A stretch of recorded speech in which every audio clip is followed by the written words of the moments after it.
আপনি যাকে মন প্রাণ দিয়ে ভালোবাসেন, যদি কোনোদিন শুনেন সেই ভালোবাসার মানুষটা আপনাকে একা রেখে চলে গেছে, তাহলে আপনার অবস্থাটা কেমন হবে? কোনোদিন কি ভেবে দেখেছেন? আজ এমনই একটি গল্প আপনাদের সাথে শেয়ার করতে যাব।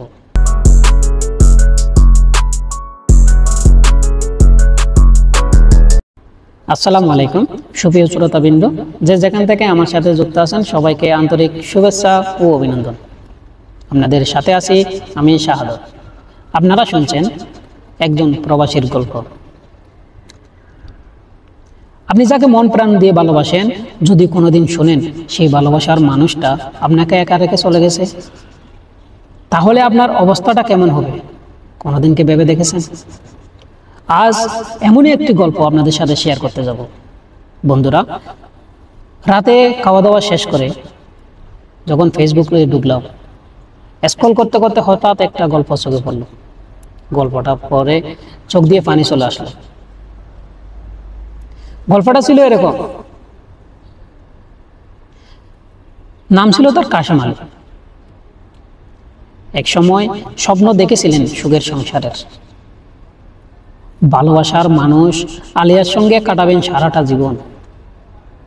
কিন্তু নিয়তি তাকে নিয়ে খেলছে নির্মম খেলা। আলিয়াকে বিয়ে করার মাত্র 25 দিনের মাথায় বাড়ি জমিয়েছিলেন বাহরাইনে। পরিবার ও প্রিয়জনদের জন্য ভালো কিছু করার স্বপ্ন নিয়ে বাহরাইনে চলে যায়। কিন্তু সেই প্রবাস জীবনে একদিন শুনলেন তার হৃদয়ের রানী আলেয়া তার আগের প্রেমিকার সাথে পালিয়ে গেছে। সেই খবর শোনার পর কারো মাথা ঠিক থাকার কথা না। সেই খবরটা শোনার পর কাশেম আলীর পৃথিবী যেন থমকে গেল। আলিয়াকে তিনি ভালোবেসেছিলেন মন প্রাণ দিয়ে, অথচ সে তাকে ফেলে চলে গেল। আলিয়ার প্রতি তার ভালোবাসা ছিল নিকা, কারণ সে ছিল কাশেমের জীবনের প্রথম নারী, প্রথম ভালোবাসা। আলিয়ার চলে যাওয়ার কষ্ট সহ্য করতে না পারে কাশেম আর দেশে ফিরেনি। একটানা 24টা বছর কাটিয়ে দিলেন প্রবাসী। বুকের ভেতর সাফা কষ্ট আর বেদনার পাহাড় বয়ে নিয়ে ঘুরে বেড়াতেন। 1 বছর 2 বছর না, একটানা 24টা বছর। একজন প্রবাসী জানে তাদের একটা ঘন্টা, একটা দিন, একটা সপ্তাহ, একটা মাস, একটা বছর কতটা কষ্টে কাটে। আর সেই কাশেম আলী প্রিয় মানুষ হারানোর বেদনায় একটানা 24টা বছর কাটিয়ে দিলেন। কিন্তু ভাগ্য তাকে আর বেশি দিন সহ্য করল না। মেডিকেল পরীক্ষায় আনফিট হয়ে বাধ্য হয়ে সে দেশে ফিরে যান। ভাবলেন অন্তত দীর্ঘদিন প্রবাস জীবনের উপার্জিত অর্থে এবার শান্তিতে বাকিটা জীবন কাটাবেন। কিন্তু দেশে ফিরে যা দেখলেন তাতে তার হৃদয়ের রক্তক্ষরণ হলো আরো বেশি, আরো তীব্রভাবে। মা বাবা ভাই বোন তার প্রবাস জীবনের সমস্ত উপার্জন শেষ করে ফেলেছে। তিনি শূন্য হাতে দাঁড়িয়ে রইলেন।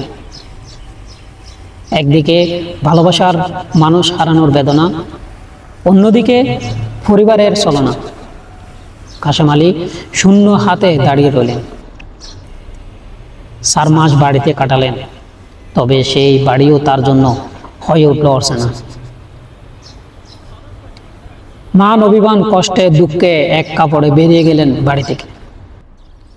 আজ 5.5 বছর হয়ে গেছে তিনি পথে পথে ঘুরছেন।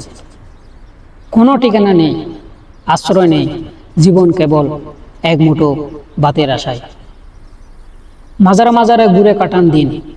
আজও হাঁটতে হাঁটতে চাঁদপুরের হাজীগঞ্জ থেকে কুমিল্লা স্টেশনে এসে পৌঁছেছেন।